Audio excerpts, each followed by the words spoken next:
மணக்க சாம்பார் பொடி எப்படி பண்ணுறது அப்படின்றத நான் இந்த வீடியோவில் சொல்லியிருக்கேன். இந்த வீடியோவை ஸ்கிப் பண்ணாமல் பார்த்தீங்கன்னா தான் நான் சொல்ல வர்றது எல்லாமே உங்களுக்கு தெரிய வரும்.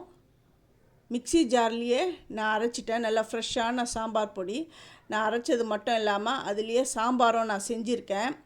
அது எப்படி அப்படின்றத இந்த வீடியோவில் கிளியராக நான் சொல்லியிருக்கேன். அது எப்படின்னு பாருங்கள். இதுக்கு நான் 15 நம்பர் காஞ்ச மிளகாய் எடுத்திருக்கேன். 10 நம்பர் காஷ்மீரி மிளகாய் எடுத்திருக்கேன். இந்த காஷ்மீரி மிளகாய் நல்ல கலர் கொடுக்கும், அந்த அளவுக்கு காரம் இருக்காது. இதுக்கு இதோ இந்த கப்பில் தான் நான் அளக்க போகிறேன். நீங்கள் எந்த கப்பு இருந்தாலும் அளந்துக்கோங்க.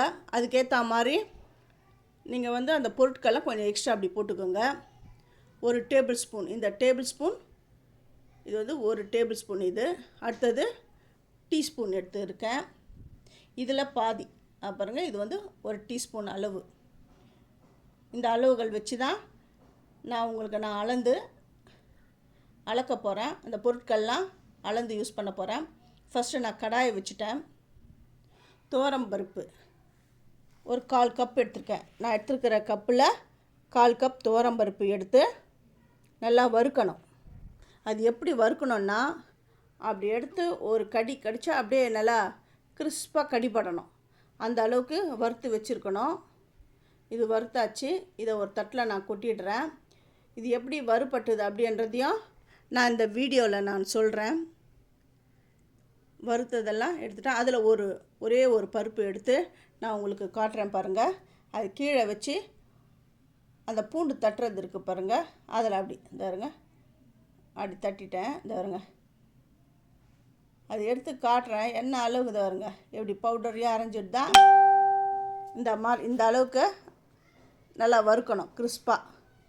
அதுக்கடுத்தது கடலைப்பருப்பு 2 டேபிள் ஸ்பூன்.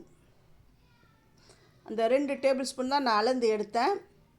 அது உங்களுக்கு இது காட்டுறதுக்காக தான் அந்த ஸ்பூனில் அளந்து நான் உங்களுக்கு காட்டுறேன். இதுவும் நல்லா வறுக்கணும். நல்லா கிறிஸ்பாக வர அளவுக்கு வறுக்கணும். ஒரு பருப்பை அப்படி எடுத்து அப்படியே பைட் பண்ணுங்க, அப்படி கடிச்சு பாருங்கள். நல்லா கிறிஸ்பாக அது பவுடரியாக இருக்கணும், பவுடரியாக ஆகணும். அந்த அளவுக்கு வறுத்தாச்சு. வறுத்து நான் எடுத்து இந்த தட்டில் வச்சுட்டேன். உளுந்தம்பருப்பு நீங்கள் கடலைப்பருப்பு எவ்வளோ எடுத்தீங்களோ 2 டேபிள் ஸ்பூன் கடலைப்பருப்பு எடுத்தீங்கல்ல, அதே மாதிரி உளுந்தம்பருப்பும் எடுத்துக்கோங்க. உளுந்தம்பருப்பு ரொம்ப போடக்கூடாது, ஏன்னா அது உளுந்தம்பருப்பு நல்ல குழப்பு தன்மை இருக்குது. அதனால் நீங்கள் 2 டேபிள் ஸ்பூன் தான் நீங்கள் சேர்த்துக்கணும். அதையும் நல்லா வறுத்தாச்சு. இந்த பொருள்லாம் நல்லா சூடாக அது வறுக்கும் பொழுதே வாசனை வரும். அந்த வாசனை வர அளவுக்கு வறுத்துக்கோங்க. 1 டேபிள் ஸ்பூன் மிளகு இந்த ஆல்ரெடி இந்த சட்டி கொஞ்சம் சூடாக இருக்குது, அதனால் போட்ட உடனே சீக்கிரம் பொரிஞ்சிடும். அது பாருங்கள், அந்த கலரெல்லாம் அப்படியே மாறுது பாருங்கள். அப்படியே இப்போ எடுத்துடலாம். இந்த மிளகு வறுத்த உடனே ஜீரகம் சேர்க்கணும். ஜீரகமும் 1 டேபிள் ஸ்பூன். ஜீரகம் அப்படி போட்ட உடனே பொரிஞ்சிடும். ஏன்னா ஏற்கனவே இந்த ரொம்ப ஹீட்டாக இருக்கும். நம்ம நிறைய பொருள்லாம் வறுத்துட்டு தான் அதுக்கப்புறம் தான் இதில் போடுறோம். இது போட்ட உடனே பொரிஞ்சிடும். அந்த பொரியிற சத்தம் வரும் பாருங்கள். அந்த டைமில் இந்த ஜீரகத்தை எடுத்துடுங்க. இதுக்கப்புறம் நான் கொத்தமல்லி விதை தனியாவை எடுக்க போகிறேன். அது 1/2 கப் தனியா எடுத்துக்கோங்க. நான் எல்லாமே வறுக்கும் பொழுதே அதோடைய மெஷர்மெண்ட்ஸ் எல்லாம் நான் சொல்லிட்டு வரேன். அதனால் அந்த வீடியோவை ஸ்கிப் பண்ணாமல் பார்த்தீங்கன்னா தான் உங்களுக்கு தெரியும். அப்புறம் நீங்கள் எவ்வளோ கொடுத்தீங்க, எவ்வளோ அளவு நீங்கள் செஞ்சீங்க அப்படியெல்லாம் நீங்கள் சில பேர் கமெண்ட்டில் கேட்குறீங்க.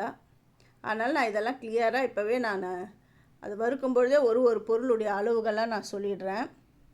அந்த கொத்தமல்லியும் நல்லா வறுபட்டுடுது. வெந்தயம் 1 டீஸ்பூன் தான். இது டேபிள் ஸ்பூன் கிடையாது, டீஸ்பூனில் தான் நான் சேர்க்குறேன்.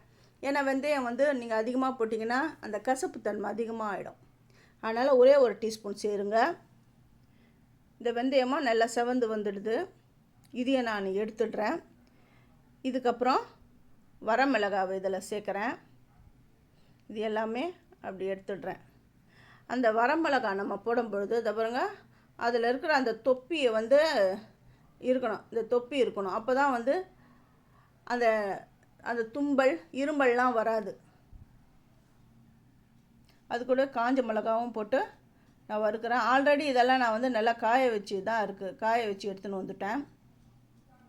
சில பேர் வந்து சோம்புலாம் சேர்ப்பாங்க.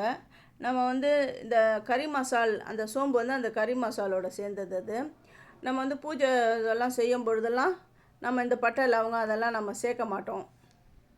அதனால் சோம்பு வந்து நீங்கள் சேர்க்க வேண்டியதில்லை. சில பேர் வந்து அரிசி சேர்ப்பாங்க.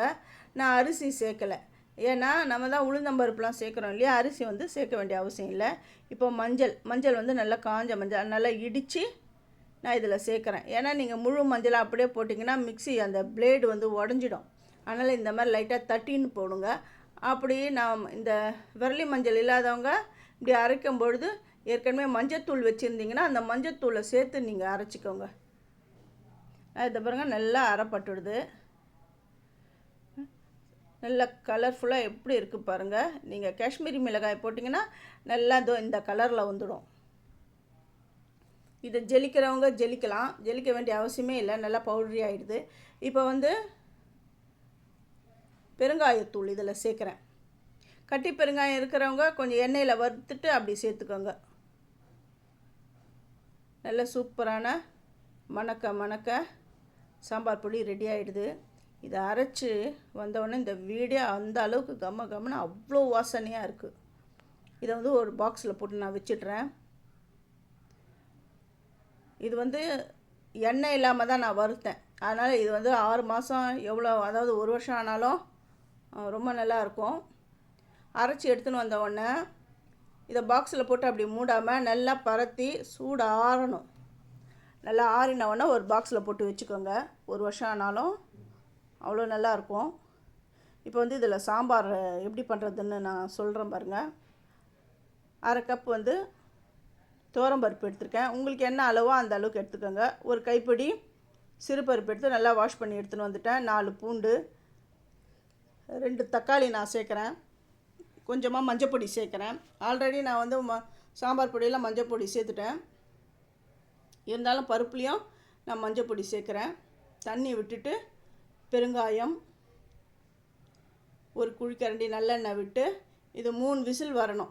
நல்லா கலந்து விட்டுட்டு 3 விசில் வர அளவுக்கு அந்த அடுப்பில் வச்சுடுங்க. இந்த குக்கரோட மூடியை போட்டு நான் மூடி வச்சிடுறேன்.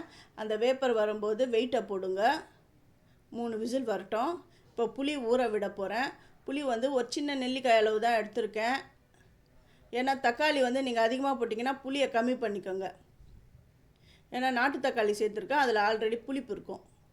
அதனால தான் நான் பார்த்து எனக்கு தேவையான அளவு புளியை நான் போட்டிருக்கேன்.